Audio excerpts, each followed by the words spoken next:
I am Praveen Agarwal from IGS.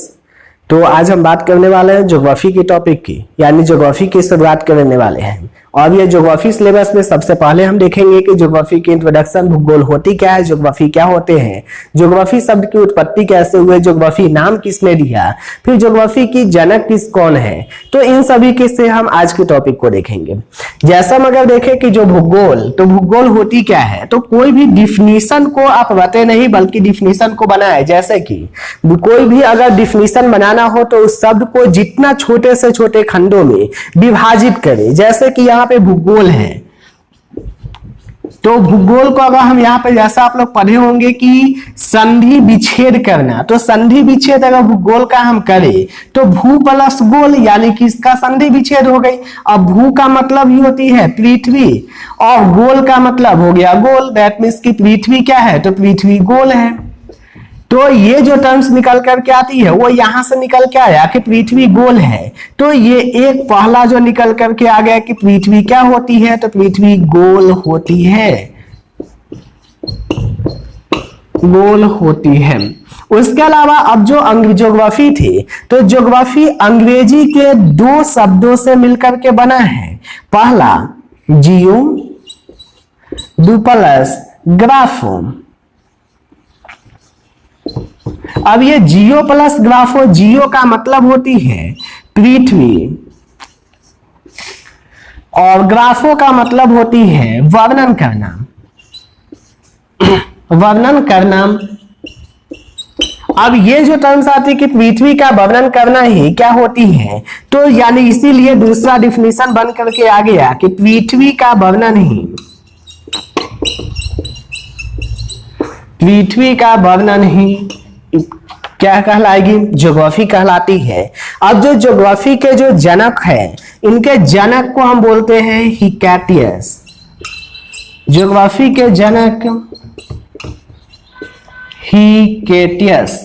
लेकिन इसमें एक जनक की बातें नहीं होती, इसमें अनेक सारे जनक आते हैं। जैसे वर्तमान में ग्लोब के निर्माता, मानचित्र के निर्माता, सब्जेक्ट के रूप में इसके निर्माता, ज्योग्राफी शब्द किसने दिया सबसे पहले। तो अब यहाँ पे एक टर्म्स और हम देखेंगे, यही एक क्वेश्चन आपसे पूछ दिया जाए कि भूगोल को एक सब्जेक्ट के रूप में जनक किसे कहते हैं। भूगोल को एक सब्जेक्ट के रूप में, एक विषय के रूप में जनक किसे कहा जाता है, तो इरेटोस्थनीज को, इरेटोस्थनीज को।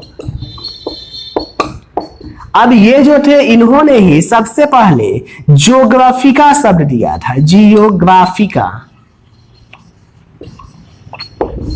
जियोग्राफिका शब्द दिया था और यही आगे चल करके जियोग्राफी कहलाई। यानी ये जो ज्योग्राफिका शब्द किसके द्वारा, तो इरेटोस्थनीज के द्वारा। जो सबसे पहले ज्योग्राफी का पुराना जो नाम था ये ज्योग्राफिका था, और यही ज्योग्राफिका का जो बाद में किस नाम से प्रचलित हुए, तो ज्योग्राफी नाम से अभी वर्तमान में हम लोग जानते हैं। तो ये तो हो गए कि यहाँ पे ज्योग्राफी क्या होते हैं। फिर हम अभी देखेंगे आगे कि ज्योग्राफी के जो जनक कौन कौन से आते हैं। देखो, इसके बाद जो वर्तमान भूगोल के जो जनक होते हैं, वर्तमान भूगोल के जनक, यहाँ पे ये सभी किसमें आ जाएंगे, ये सभी जनक में आते हैं। तो वर्तमान भूगोल के जनक किसको बोलेंगे, अलेक्जेंडर वन हम्बोल्ट को बोलेंगे। व्यवस्थित भूगोल के जनक इरेटोस्थनीज को। सांस्कृतिक भूगोल कार्ल ओसावर को सांस्कृतिक भूगोल का जनक कहेंगे। वही मानव भूगोल का अगर पूछ दिया जाए तो फ्रेडरिक रेटजल मानव भूगोल के जनक को बोलते हैं। फिर भौतिक भूगोल पॉलिडोनियस भौतिक भूगोल के जनक कहलाते हैं। फिर गणितीय भूगोल, तो इसको बोलेंगे थेल्स व एनेक्जिमेंडर। तो थेल्स व एनेक्जिमेंडर को गणितीय भूगोल के जनक कहते हैं। वही विश्व मानचित्र, विश्व मानचित्र के अगर निर्माता पूछते कि सबसे पहले विश्व मानचित्र किसके द्वारा बनाया गया था, तो ये एनेक्जिमेंडर के द्वारा सबसे पहले विश्व मानचित्र बनाए गए। फिर वही विश्व ग्लोब के जो निर्माता थे, विश्व ग्लोब के निर्माता कौन, तो मार्टिन बैहम विश्व ग्लोब के निर्माता थे। नेक्स्ट की भौगोलिक विश्वकोश की रचनाकार, भौगोलिक विश्वकोश जो थी इसके रचनाकार कौन, तो स्ट्रैबो इसके रचनाकार थे। तो आप लोग इसका स्क्रीनशॉट ले ले या फिर इसे नोट डाउन कर ले, क्योंकि यहां से अक्सर एक क्वेश्चन देखने को मिलती है।